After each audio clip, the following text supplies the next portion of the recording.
Welcome back to another episode of Satisfactory Update 5, and we are continuing with our Mega Factory. On this episode, we are going to start building our steel components. So we've got steel beams we got to do. We got steel pipe that we've got to do.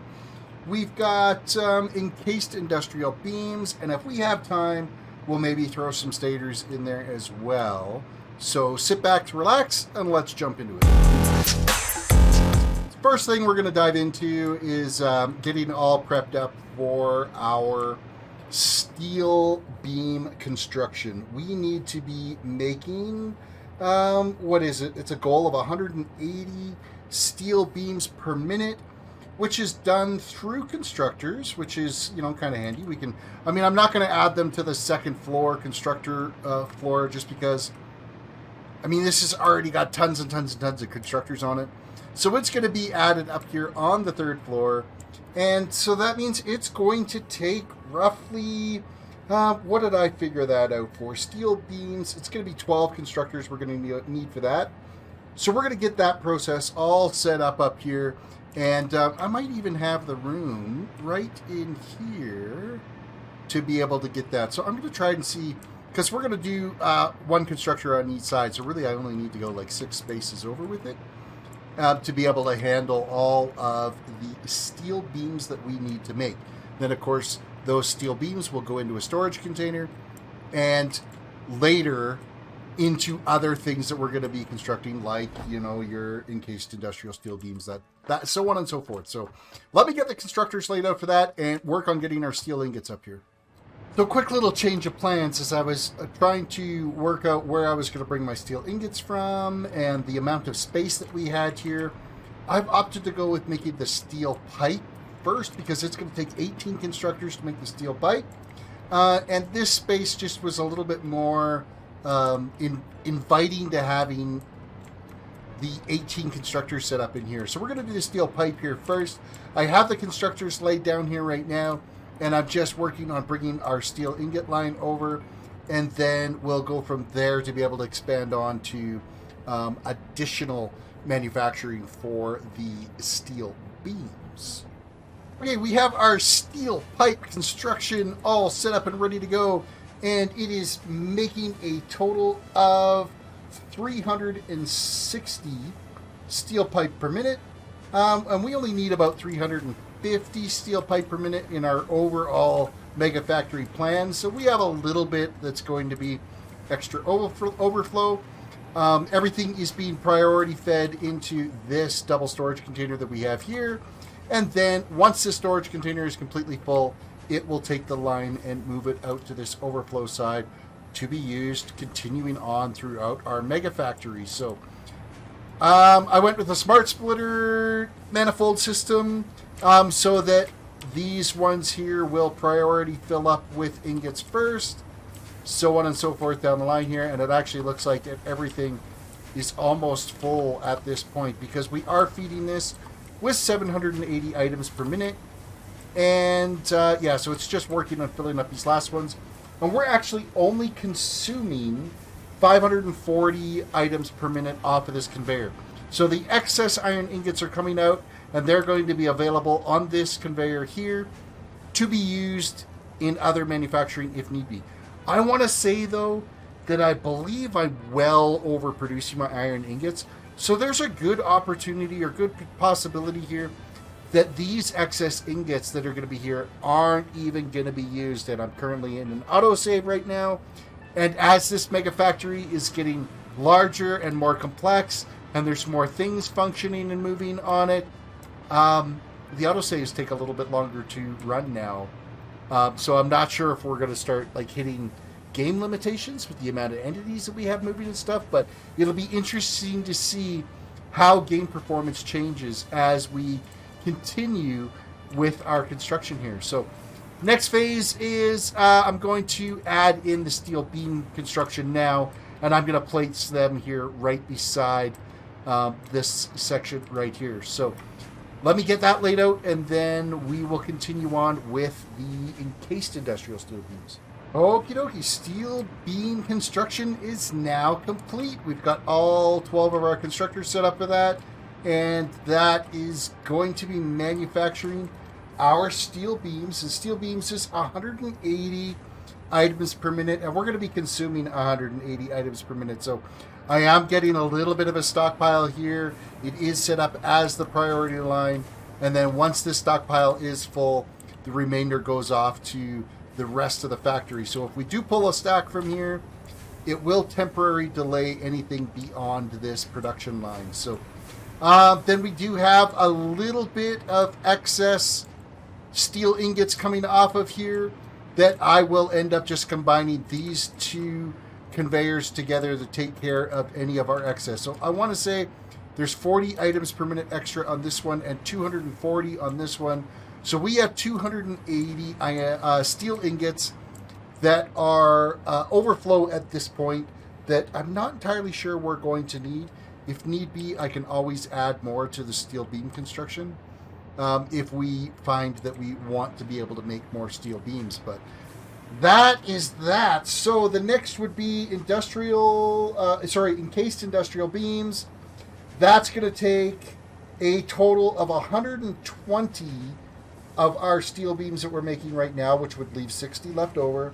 So 120 steel beams per minute and 150 concrete per minute to be able to get that. So we're going to be looking at assemblers for those, and we need 5 assemblers to be able to take care of that.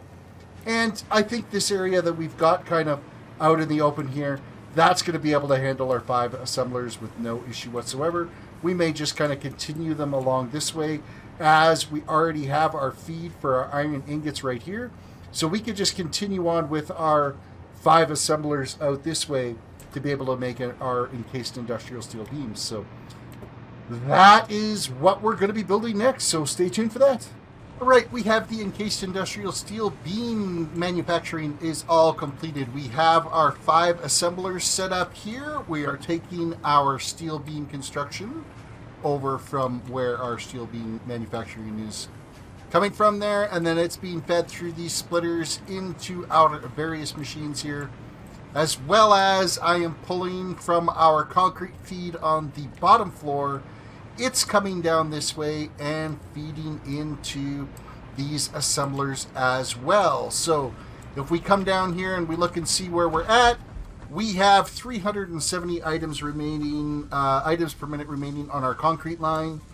We'll have 60 items per minute remaining on our steel beam line, and we are manufacturing, I want to say 30 items per minute of our encased industrial steel beams. So that is that line done. Now I think we still have enough time in this video that we're going to work now at building a production line for our stators, which requires steel pipe and wire. We need to make a lot of them though.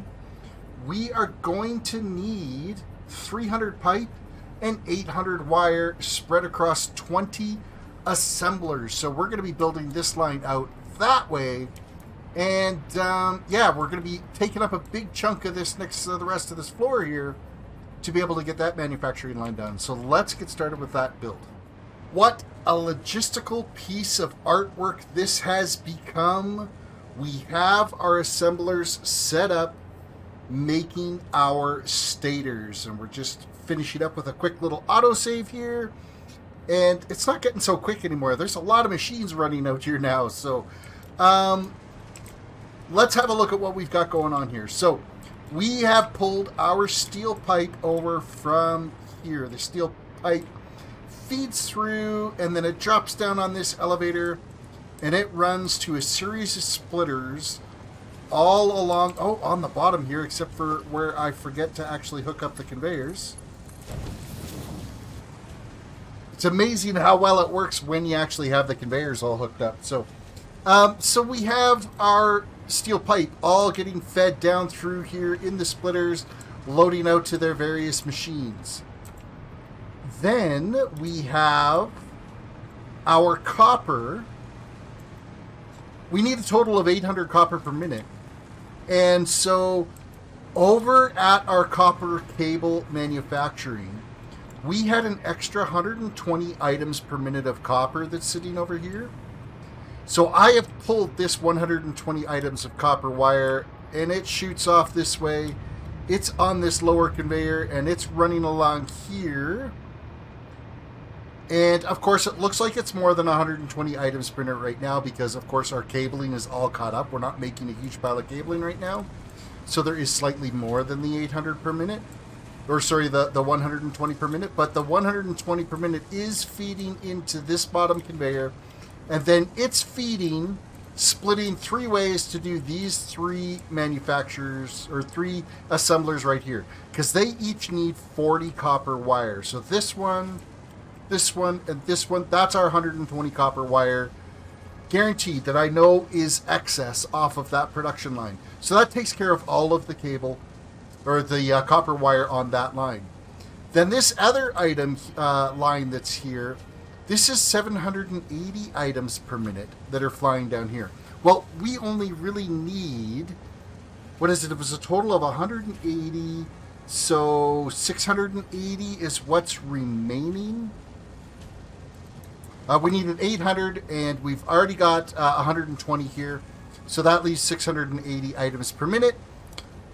So we are feeding 780 items per minute into this line, which is going to give us an excess of 100 copper wire out this end that will end up going elsewhere on our manufacturing. Plus, we have a little bit of excess pipe, which is 60 items per minute on the excess pipe that we've got here.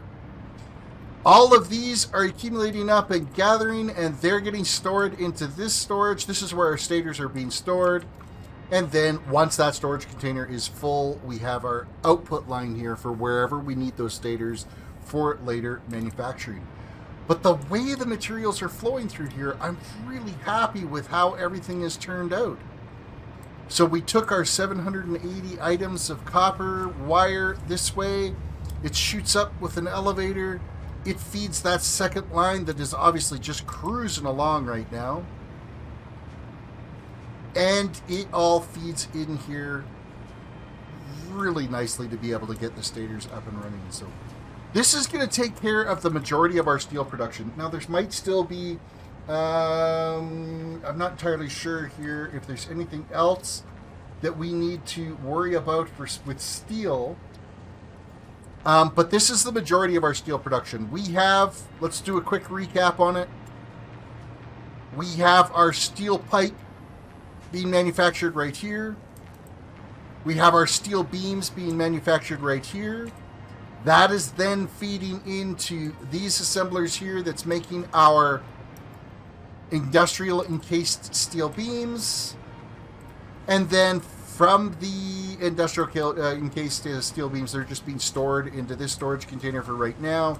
I didn't put an exit line on this. I'll still have to do that. I'll drop in here a programmable splitter so that we have an exit line for these, because we're almost full on this storage container and they're going to need a place to go off to other manufacturing that's happening. And then, of course, we have our stator manufacturing over here, which is taking advantage of our steel pipe and some copper wire. So I think this is where we're going to call it on this episode. This was a lot of work.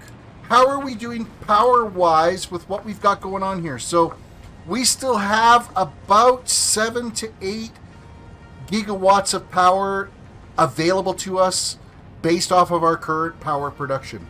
It's not going to be too long before we got to start thinking about building our power manufacturing with our mega nuclear power plant that we're going to be doing. But for now, we're still sustaining on our power. And it's everything that we're building here is going to be contributing to making that nuclear power plant that is going to run this world for the rest of time with its full nuclear recycling capabilities as well too. But we're almost done the third floor here. The third floor, I would say we might be able to get a little bit more built right in here, kind of take up this space. So we still got a little bit of space that we can work with here, but I mean, we are cruising along. So reach down, hit that like button on the video, subscribe if you are new to the channel, and don't forget to reach over and ring that notification bell. You can also follow me on Instagram and Twitter, as well as TikTok, so that you can get notifications there when I have uploaded a new video. With that all said, guys, we will catch you in the next one.